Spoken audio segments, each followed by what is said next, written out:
Hello student, मैं अनु सिंह आप सभी की मैथ्स का एजुकेटर। लेकिन आज मैथ्स के बारे में सिर्फ बात नहीं करने वाले हैं, हम आज पूरे ओवरऑल पूरे सब्जेक्ट के बारे में बात करेंगे। क्योंकि कहीं ना कहीं पेपर तो हमारा अच्छा गया था, लेकिन मैम फिर भी कंपार्टमेंट आ गया है, आरटी आ गया है, या फिर इम्प्रूवमेंट देना चाहते हैं। तो मैम प्रिपरेशन कैसे करें या फिर कैसे प्रिपेयर करें, कहाँ तक चीज़ों को पढ़ें, क्योंकि मैम डर लग रहा है। देखो बच्चा, कहीं ना कहीं ये हमारी गलती होती है या आपकी गलती होगी जो हमारा रिजल्ट खराब आता है। लेकिन कभी कभी ऐसा भी होता है कि हम मेहनत पूरी करते हैं लेकिन फिर भी रिजल्ट खराब आ जाता है, तो उससे हमें डीमोटिवेट नहीं होना होता है। और बात करें आप लोगों ने, मुझे ऐसा लगता है कि आप लोगों ने क्रॉस चेक मतलब कि री इवेल्युएशन के लिए आप लोगों ने अप्लाई किया होगा, हो सकता है मार्क्स बढ़ जाए, ठीक है। लेकिन फिर भी कुछ भी देखो, कुछ भी टच वुड आप लोग का रिजल्ट बहुत अच्छा हो, लेकिन अगर कुछ भी गलती होती है ना तो उसको एक्सेप्ट करना चाहिए, लेके बैठना नहीं चाहिए। तो अगर मैं बात करूं कंपार्टमेंट का एग्जाम जो हमारा आरटी 2024 वाला है, मिड जुलाई में होने वाला है। लगभग कब होने वाला है? मिड जुलाई में होने वाला है। और कब तक? मिड जुलाई से लेके एंड जुलाई के बीच में कभी भी हो सकता है, क्योंकि 2023 में 17 जुलाई को हुआ था। तो मैंने वही मोटा मोटी लिया है कि जुलाई के बीच से लेके जुलाई के एंड तक आपका एग्जाम हो सकता है। ओवर हमारे पास मोटा मोटी 45 से 60 दिन मान के चल सकते हैं। मिनिमम 45 दिन, मैक्सिमम 60 दिन हमारे पास अभी भी है, ठीक है। अब बात कर लेते हैं बच्चा कि प्रिपरेशन हमें करना है तो किसी का फिजिक्स हो सकता है, किसी का मैथ्स हो सकता है, किसी का केमिस्ट्री हो सकता है, कोई भी सब्जेक्ट हो, कोई फर्क नहीं पड़ता। बस हमें इतना याद रखना है कि मैथ्स में मैम 80 नंबर के लिए काम करना है, इसमें मैम 70 नंबर के लिए काम करना है, और इसमें भी मैम 70 नंबर के लिए काम करना है। तो कंपार्टमेंट आना मतलब कि आप इसमें फेल हो गए हैं। लेकिन इंप्रूवमेंट वाले बच्चे ध्यान से सुन लीजिएगा, जो बच्चे इंप्रूवमेंट डाल रहे होते हैं, ठीक है। अगर मान लिया मैंने मैथ्स में कि मेरा 55 मार्क्स है, इंप्रूवमेंट डाला, मैंने एग्जाम दिया इंप्रूवमेंट का एग्जाम देके मुझे 45 मार्क्स आ गया, तो क्या मैम 45 मार्क्स रिजल्ट पे चढ़ेगा? नहीं बच्चा, आपको जो मैक्सिमम मार्क्स रहेगा वही चढ़ेगा। अगर आपने 55 मार्क्स है, आपने इंप्रूवमेंट दिया और आपका 67 आ गया, तो उस केस में आपका ये वाला मार्क्स चढ़ेगा। तो इंप्रूवमेंट वाले बच्चे परेशान मत होइएगा कि मैम अगर कम आ गया तो क्या कम वाला मार्क्स चढ़ेगा? नहीं, जो आपका ज्यादा होगा वही मार्क्स चढ़ेगा। अब बात करते हैं कि कुछ चीजें पहले ध्यान से सुन लीजिएगा। कंपार्टमेंट आ गया, माथा फोड़ना नहीं है, ठीक है, कुछ ऐसा वैसा तो करना नहीं है। तो पहले प्लीज काम डाउन हो जाओ, प्लीज रिलैक्स रहो थोड़ा सा, ठीक है। सोचो, क्योंकि ना घबराहट में और हड़बड़ी में सोची हुई चीज, की हुई चीज हमेशा गलत साबित होती है। सही डिसीजन लेना है, अच्छे से काम करना है, अच्छे से प्रिपेयर करना है, तो थोड़ा सा काम डाउन होना पड़ेगा। लोगों की बातों को सुन के शांत रहना पड़ेगा, उनकी बातों को दिल से लगा के बैठना नहीं पड़ेगा, क्योंकि उन्होंने आपके ऊपर एफर्ट नहीं लगाया। हाँ, आपकी फैमिली ने एफर्ट लगाया है, उन्होंने आपके ऊपर 15-16 साल पूरा प्रॉपर काम किया है, तो वो रिजल्ट आपसे चाहते हैं। एक एक्सपेक्टेशन होता है कि हाँ भाई, मेरा बच्चा मेरी बच्ची अच्छा रिजल्ट लेकर आएगी, हमने उस पर पूरा प्रॉपर काम किया है, तो ठीक है, वो भी समझ रहे हैं। तो अपनी फैमिली के लिए आप अच्छे से पहले काम डाउन होइए और अपने पे काम करना शुरू कीजिए, सिर्फ और सिर्फ अपनी फैमिली के लिए और खुद के लिए। क्या करना है? देखो बच्चा, फेल होना क्राइम नहीं होता है। फेल हो गए तो क्राइम नहीं है यार, ये तो एक लाइफ का just a part of life होता है। मतलब हमारी जिंदगी है, कई सारे फेलियर्स। अभी आप तो अगर आपका कंपार्टमेंट आ गया तो आपका ये पहला फेलियर आया, आगे जाओगे आपको बहुत सारे फेलियर मिलेंगे, अलग अलग तरह के फेलियर्स मिलेंगे, तो आप उससे सीखते हैं, ठीक है। तो ये क्राइम नहीं होता, फेल होना इज नॉट अ क्राइम यार, ये एक लाइफ का पार्ट है, एक्सेप्ट करो। हर जैसे कि हम कि लाइफ में हमारे कुछ भी होता है तो हमें क्या करना होता है? एक्सेप्ट करना होता है।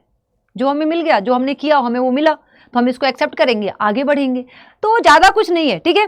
अब देखो, बैठो, सोचो नेक्स्ट क्या करें, व्हाट नेक्स्ट क्या करें, कैसे करें, स्ट्रेटजी बनाओ। क्योंकि हमारे पास यार 45 से 60 दिन है सिर्फ और सिर्फ एक सब्जेक्ट के लिए। बोर्ड का दिन याद करो अगर, तो केमिस्ट्री, फिजिक्स, मैथ्स के पेपर के लिए आपको 4-5 दिन मिलता है। पहले अगर बात करूं मैं, तो आपको 4-5 दिन अच्छे से रिवाइज करने के लिए, कंप्लीट पढ़ने के लिए मिलता है। अभी आपके पास 40 से 45 दिन, 45 से 60 दिन है यार, सिर्फ एक सब्जेक्ट में। आप 90 एबव नहीं ला सकते 40 से 45 दिन। अगर मैं बोलूं ना कि एक बच्चे को 40 से 45 दिन पढ़ा दो तुम फिजिक्स, 7th-8th क्लास के बच्चों को, तो वो भी अच्छे से स्कोर कर सकता है। तो डरना नहीं है, सोचो कैसे लाया जा सकता है। सिर्फ और सिर्फ एक सब्जेक्ट के लिए हमारे पास 40 से 60 दिन है, sufficient, more than enough time मिला हमें। अगर 10-15 दिन में होता ना तब भी तुम टॉप कर जाते। क्यों? क्योंकि पहले से ही पढ़ रखा है यार, पढ़ के ही तो आए हो, तभी तो कंपार्टमेंट आया है। हो सकता है 30%, 20% पढ़ा है, इसलिए तो 20-25% पे आके रुक गए हो। 25% पढ़ा है ना, और कितना पढ़ना है आपको, खुद से सोचो कितना पढ़ना है, और 70-75% पढ़ना है, तो इतना तो कर सकते हैं ना। मतलब अब देखो, एक अच्छी बेस्ट स्ट्रेटेजी बनाओ। क्या बनाओ? एक अच्छी बेस्ट स्ट्रेटेजी बनाओ। और वो स्ट्रेटेजी कैसी होनी चाहिए? जीरो से एंड के लिए। हे भगवान, कैसी होनी चाहिए? जीरो से एंड के लिए। एंड मतलब खत्म नहीं, स्टार्ट करो जीरो से पढ़ना। ठीक है, आपको पता है कि मैंने 20-25% एक बार में इस केमिस्ट्री की बात कर लो, फिजिक्स की बात कर लो, मैथ्स की बात करो, तो आप एक बार नहीं कई बार उस सिलेबस से गो थ्रू हो चुके हैं। तो आपको ना अलग से एफर्ट नहीं लगाना है कि हाँ सिलेबस देखना है, आपको चैप्टर देखना है, कौन सा इंपॉर्टेंट है। आपको सब मालूम है, सब कुछ मालूम है आपको। तो क्या करना है? जीरो से एंड तक के लिए आपको एक स्ट्रेटेजी बनानी है। चैप्टर वाइज देखो, इंपॉर्टेंट क्वेश्चन देख लो, प्रीवियस ईयर क्वेश्चंस अच्छे से सॉल्व कर लो। ठीक है, वेरी इजी टू स्कोर, बहुत इजी है भाई, बहुत आसान होता है। और बता दो आप लोगों को कि कंपार्टमेंट का पेपर इजी ही बनता है, बहुत टफ नहीं बनता है, इजी ही बनेगा। ठीक है, बहुत इजी होता है 90+ स्कोर करना 40 से 60 दिन में। और एक सब्जेक्ट के अगर 3 की बात करते हैं ना तब भी आप अच्छा स्कोर कर जाते हैं, लेकिन एक की बात कर रहे हैं तो आपको बहुत इजी है ये इतना मार्क्स गेन करना। अब सेकंड चांस है, अब रिजल्ट आपके हाथ में है। यस, सेकंड चांस मिला है। पहली बार जो होना था हो गया, फेल होना था हो गया, एक्सेप्ट करता हूं मम्मा या पापा, एक्सेप्ट करता हूं, हो गया। ठीक है, अब गलती नहीं करूंगी। अब ये जो रिजल्ट है ना, ये मेरे हाथ में, मैं जरूर सुधार के दिखाऊंगा। ये पॉजिटिव वाइब मुझे आप सबसे कमेंट सेक्शन में चाहिए कि मैम मैं अपना रिजल्ट जरूर सुधार के दिखाऊंगा। ठीक है, और ये आपके हाथ में है, ये मेरे और किसी और के हाथ में नहीं है। ऑलरेडी पढ़ चुके हो, ऑलरेडी सब कुछ कर चुके हो। ठीक है, अब कोई भी क्वेरी है anu.singh@247.com पे मुझे मैसेज कर सकते हो, और नाम क्या क्वेरी है ये मैसेज कर सकते हो। कुछ चीजें बताऊंगी कि पढ़ना कैसे। सबसे पहले आपको सिलेबस पता है। अगर मैं मैथ्स की बात करती हूँ, जो भी मैथ्स की बात कर लो या केमिस्ट्री की बात कर लो या फिजिक्स की बात कर लो, पहला सोर्स हमारा क्या होता है? एनसीईआरटी। क्या होता है? एनसीईआरटी होता है भाई। इसके क्वेश्चन अच्छे से देख लो, कर लो। ठीक है, और उसमें भी क्या होता है, अब आपको पता है एमसीक्यू होता है, शॉर्ट लॉन्ग होता है, केस बेस्ड स्टडी होता है। ठीक है, क्वेश्चन के पैटर्न को चेक करो, क्वेश्चन पैटर्न के हिसाब से तैयारी शुरू कर दो। ठीक है, क्वेश्चन पैटर्न के हिसाब से क्या कर दो? तैयारी शुरू कर दो, रिवीजन करना शुरू कर दो, जितना पढ़ सकते हो पढ़ना शुरू कर दो, क्योंकि एक सब्जेक्ट के लिए आपको एफर्ट लगाना है। ठीक है, और क्या करना है? पीवाईक्यूज सारे सॉल्व कर जाओ, जितने भी पीवाईक्यूज हैं, 1, 2, 3 क्वेश्चन तो जरूर फंस जाता है बच्चा। ठीक है, अपने स्टेप्स पे ध्यान दो, जो भी आपका स्टेप्स है ना, स्टेप मार्किंग होता है तो स्टेप्स पे ध्यान दो। ठीक है, क्योंकि हो सकता है कि आपने यहां से स्टार्ट किया और ये आंसर भले ही रॉन्ग आ गया, लेकिन आपको इस स्टेप्स पे आपको मार्किंग की जाती है, आपको स्टेप मार्किंग मिलता है। क्लियर हुआ? ठीक है, देखो स्टेप मार्किंग, स्टेप पे ध्यान देना शुरू करो क्वेश्चन को, और सॉल्व करके, सॉल्व या फिर लिख के क्वेश्चन प्रैक्टिस करो।